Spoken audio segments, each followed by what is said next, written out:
আসসালামু আলাইকুম। আমি আঁকতে খুব পছন্দ করি, তবে আগে অতটা পছন্দ করতাম না, তবে এখন আমার আঁকা খুবই পছন্দ।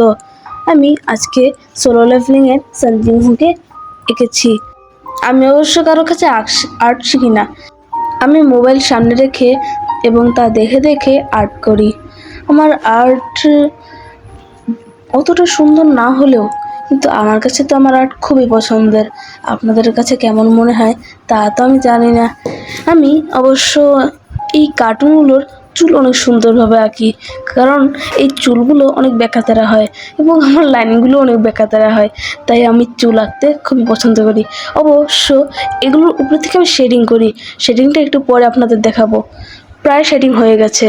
শেডিং করার সময় আমার খুব ভাল লাগে, কারণ টিস্যু দেখে যখন রাব করি তখন এই শেডিংটা আরও ছড়ায়। এই ছড়ানোর ফলে অনেক সময় আমার কলম এগুলো পড়ে যায়।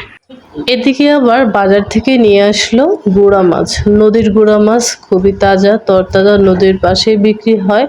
মাছগুলো অনেক সুন্দর। রায়ান খুব মনোযোগ সহকারে ছবি আঁকছে। অবশ্য একসময় ওর কাছে ছবি আর্ট করা খুব কষ্টের ছিল, কিন্তু এখন দেখি নিজের থেকেই সুন্দর করে আর্ট করছে। মাছগুলো বাছতে গিয়ে দেখি পটকা মাছ। সেই অনেক আগে দেখেছি পটকা মাছ, তারপর আর দেখিনি। তারপর ছেলেরে বললাম ডাক দিয়ে, মাছগুলো ভাগে ভাগে দিয়ে বললাম, তুমি কখনো কি পটকা মাছ দেখেছো? বলে যে না মা, আমি তো কখনো পটকা মাছ দেখিনি। তো পটকা মাছে শুনছি নাকি খেলে মানুষ মারা যায়। আমি খাবো না। বলে যে বোকা, আমি তো রান্না করব না, শুধু তোমাকে দেখানোর জন্য এটা নিয়ে আসছি। তো ও দেখলো, বললো যে বা এই হচ্ছে পটকা মাছ।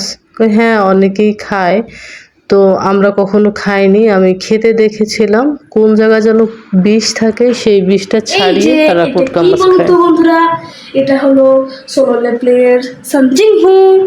এটা আমার কাছে খুবই অসাধারণ লাগে, তাই আজকে আমি এটাকে এঁকেছি। কিন্তু খাতা ছোট হওয়ার কারণে এটার মুখটা একটু চেপটে গেছে। আর্ট পেপারটা যদি আর একটু বড় হতো তাহলে আরো সুন্দর হতো। আমার জন্য দোয়া করবেন, আমি যেন আরো ভালো ভালো জিনিস আঁকতে পারি।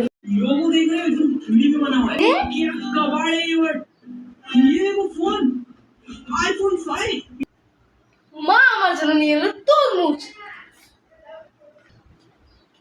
তরমুজ আমার খুবই পছন্দের, আমার মারও পছন্দ।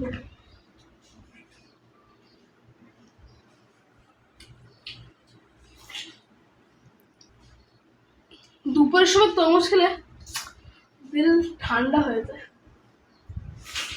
অনেকদিন পরে একটু হাতে মেহেদি পড়তে ইচ্ছে হলো, তো বিকালে বলল যে, রায়ান বলল আমি আজকে ফুচকা খাবো, মা আজকে আমাকে ফুচকা বানিয়ে খাওয়াও। তবে আমার মায়ের হাতের ফুচকা আমার কাছে অনেক ভালো লাগে।